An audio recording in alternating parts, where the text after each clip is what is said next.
जय श्री कृष्णा। कैसे हैं आप लोग? फ्रेंड्स, आज की चर्चा जो हो रही है वह राहु विशेष हो रही है। राहु देव जो कि 14 तारीख को अपना नक्षत्र पद परिवर्तन करने जा रहे हैं। जैसा कि हम सभी लोग जानते हैं, इन्होंने 13 मार्च को पूर्व भाद्रपद नक्षत्र में गोचर किया था। राहु इस समय पर गुरु की राशि से गोचर कर रहे हैं। राहु जो है बेहद महत्वपूर्ण ग्रह है। मात्र अकेले राहु आपके पूरे बर्थ चार्ट को प्रभावित करने की क्षमता रखते हैं। राहु अगर आपके अच्छे हैं तो आपके जीवन में खुशियां ही खुशियां भर देते हैं, और राहु यदि कहीं भी आपके लिए निगेटिविटी लेकर आ जाए तो फिर आपके पूरे जीवन को ऐसा कोई भाव नहीं है जहां से संबंधित वो आपके लिए कष्ट ना निकाल सके। अब देखिए, जैसा कि हम सभी लोग जानते हैं कि राहु, सूर्य, बुध और शुक्र, शनि की यहाँ पर युति हो रही है। ये पंचग्रही योग आपका निर्मित हो रहा है। किंतु आज हम चर्चा करने जा रहे हैं आपके गुरुदेव के बारे में, क्योंकि इस समय गुरुदेव ने राहु को चारों ओर से घेर रखा है। चारों ओर से कहीं पर कोई ऐसा भाव नहीं है जहां पर गुरु ने राहु के चक्रव्यूह के लिए जगह छोड़ी हो। अब राहु का चक्रव्यूह किस प्रकार का है? देखिए, बुध की 2 राशियां हैं। यहाँ राहु बुध के साथ गोचर कर रहे हैं। बुध की 2 राशियां हैं, आपका भाग्य भाव और षष्ठ भाव, जो कि आपके कई सारी चीजों को दिखाता है। शत्रुता दिखाता है, कर्जे को दिखाता है, और आपके जीवन में आने वाली परेशानियों को दिखाता है। शुक्र की 2 राशियां हैं, 2 और 7। इस समय स्वयं गुरुदेव जो गोचर कर रहे हैं वो शुक्र की राशि से ही कर रहे हैं। आपका कर्म भाव, जो भी आप रोजी रोजगार के लिए कर्म करते हैं, वो यहाँ से निर्धारित होता है। इसके अतिरिक्त शनि की 2 राशियां हैं, आपका संचित धन, पैतृक संपत्ति और आप स्वयं। जब आपको ही प्रभावित करने की क्षमता इस समय राहु रख रहे हैं तो बचा ही क्या आपके जीवन में। तो इस समय राहु की स्थिति आपके लिए बेहद जरूरी है। वहीं गुरु की स्थिति भी बहुत जरूरी होती है। देखिए, हालांकि मेरा तो यही मानना है कि जीवन को चलाने में 9 ग्रहों में से प्रत्येक ग्रह का पूर्ण अधिपत्य होता है, चाहे वो राहु हो, चाहे वो केतु हो, या फिर गुरु हो, या बुध ही क्यों ना हो, चंद्रमा ही क्यों ना हो। क्योंकि यदि एक भी ग्रह थोड़ा सा भी अरिष्ट कारक हुआ तो आपके सभी भावों से संबंधित नकारात्मकता देखने में आने लगती है। सपोज कीजिए चंद्रमा, अब आप कहेंगे चंद्रमा तो मात्र 2.25 दिन में अपना राशि परिवर्तन करते हैं, तो हमें किस तरीके से प्रभावित कर सकते हैं? चंद्रमा धन की निरंतरता में सहायक होता है। चंद्रमा आपके मन की गति होता है। चंद्रमा आमन की चलता को दिखाता है। चंद्रमा आपके धैर्य विवेक कारक को दिखाता है। चंद्रमा आपके जीवन की शांति को दिखाता है। चंद्रमा आपकी माता के साथ स्नेह को दिखाता है। चंद्रमा आपके जीवन में शांति, स्नेह, स्निग्ध, ये सारी चीजें दिखाता है। तो ऐसा कौन सा आपके जीवन में, देखिए चंद्रमा के पास तो अगर देखें तो सबसे महत्वपूर्ण भाव है। क्योंकि चंद्रमा अगर आपके थोड़े से भी अरिष्ट कारक हो जाए, आपके मन में शांति किसी भी तरीके से नहीं रह सकती। बैठे बिठाए आप कुछ ना कुछ पुरानी यादों को उकेरने लगते हैं, उनसे भयभीत हो जाते हैं, उनसे डरने लगते हैं। मन में आपके क्या होता है कि एक असमंजस की स्थिति आ जाती है, घबराहट, बेचैनी होने लगती है, और आप बैठे बिठाए ही बीपी वगैरह के मरीज बन जाते हैं। तो ये सारी स्थितियां जो ग्रहों की होती हैं बहुत ही विशेष होती हैं। बुध जो होते हैं नसों के कारकत्व रखते हैं, यानी एक भी नस में इधर उधर कुछ हुआ, पूरा शरीर आपका डिस्ट्रॉय हो गया, समझ लीजिए।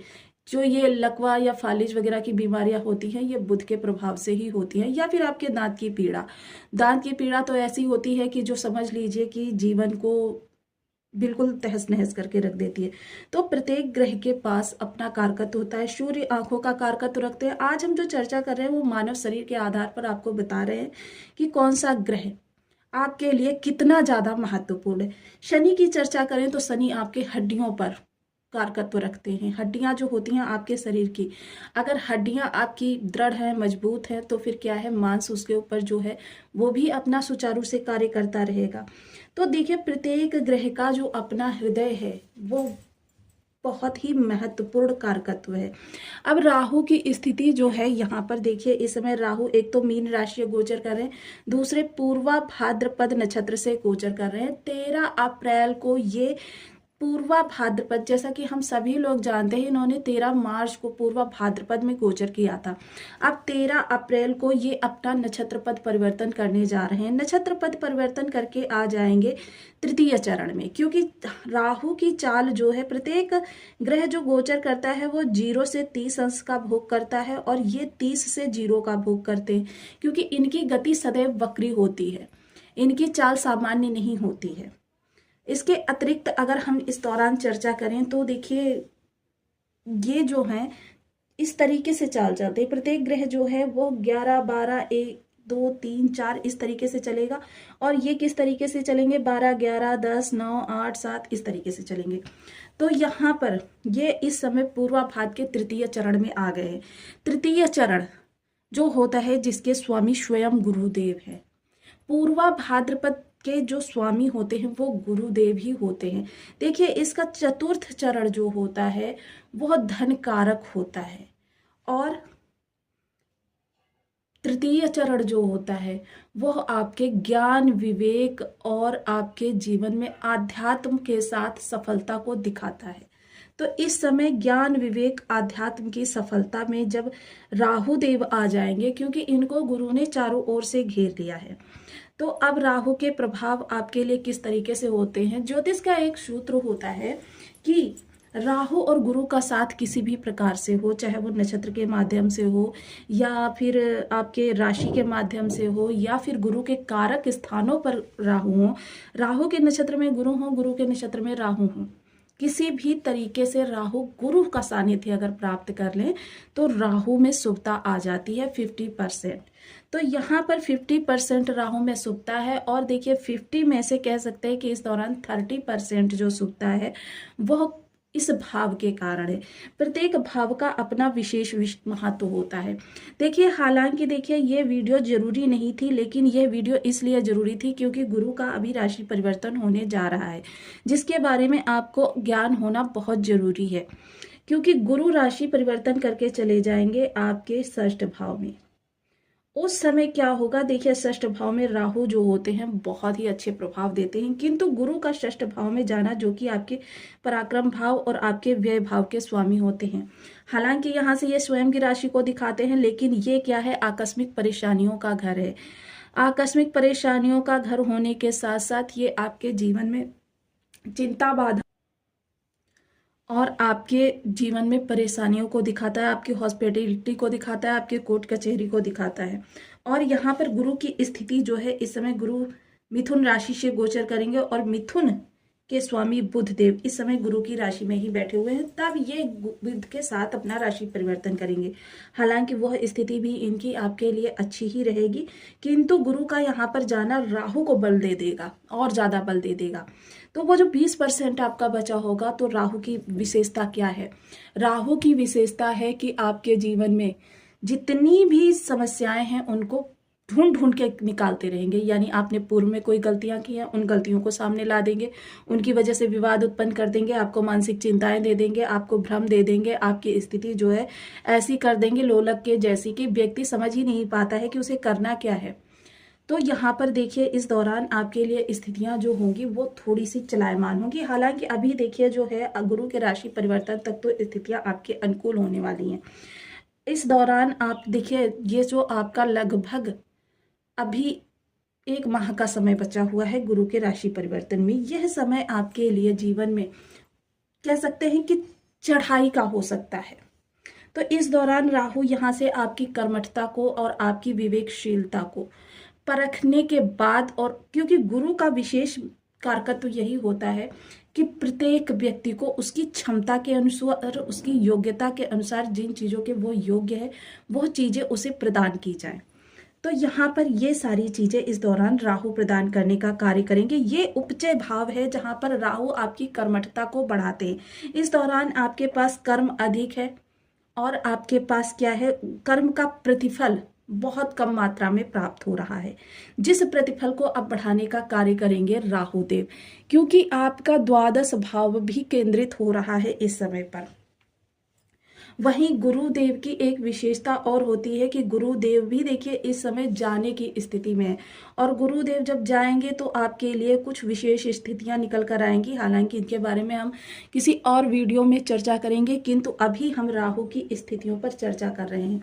राहु पूर्णतया इस समय 80%, इसमें कोई दो राय नहीं है कि राहु आपके लिए इस समय 80% शुभ कार्य कर रहे हैं। राहु यहाँ पर आपके कर्म को बढ़ा रहे हैं। बहुत ज्यादा इस समय आप कर्मठ व्यक्ति हैं, घर हो, बाहर हो, या फिर आपके बिजनेस हो, कर्म क्षेत्र हो, सारी जगह पर आप मिलनसार व्यक्तित्व के साथ अपनी एक कर्म की छाप छोड़कर आते हैं, जो कि आपके देखिए भविष्य के लिए बहुत ही उत्तम स्थितियों का निर्माण करता है। चीजों को अनुकूल बनाने में राहु इस समय पर बहुत अच्छे कार्य करेंगे।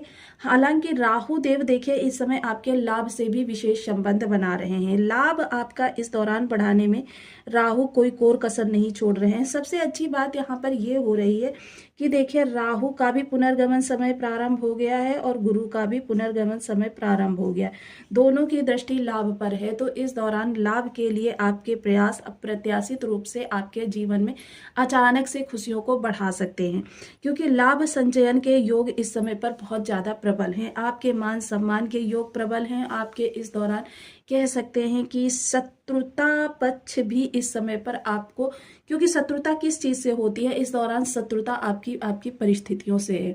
काफी लंबा समय निकालकर आप इस साढ़े साती से निकले हैं।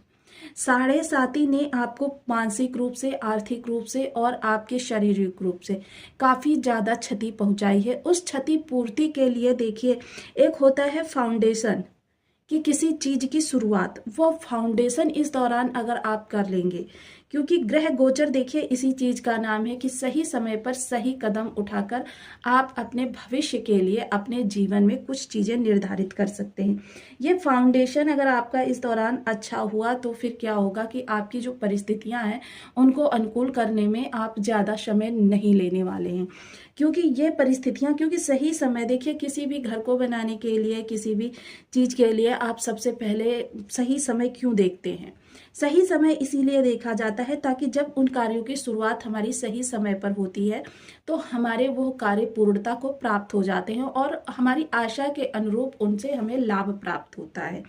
किंतु यहाँ पर देखिए राहु कितने भी अच्छे हो जाएं, आपके जीवन में भ्रम की स्थिति को बनाकर रखते हैं, संशय बनाकर रखते हैं। इस दौरान आपको देखिए शंका, रिश्तों में तो बिल्कुल शंका नहीं लेकर आनी है। रिश्तों में देखिए आपको सतर्क भी रहना है और सामने वाले को ये भी नहीं जताना है कि आप सतर्क हैं उसके प्रति। बिल्कुल आपको जैसे पूर्व में आप बर्ताव कर रहे थे उसी तरीके से इस दौरान आपको बर्ताव करना है। हालांकि थोड़ा सा आपको ऑनलाइन फ्रॉड वगैरह से बचे रहना है, बहुत अधिक धन के लेन देन से बचे रहना है। इन्वेस्टमेंट करने के लिए यह समय आपके लिए बिल्कुल उपयुक्त नहीं है।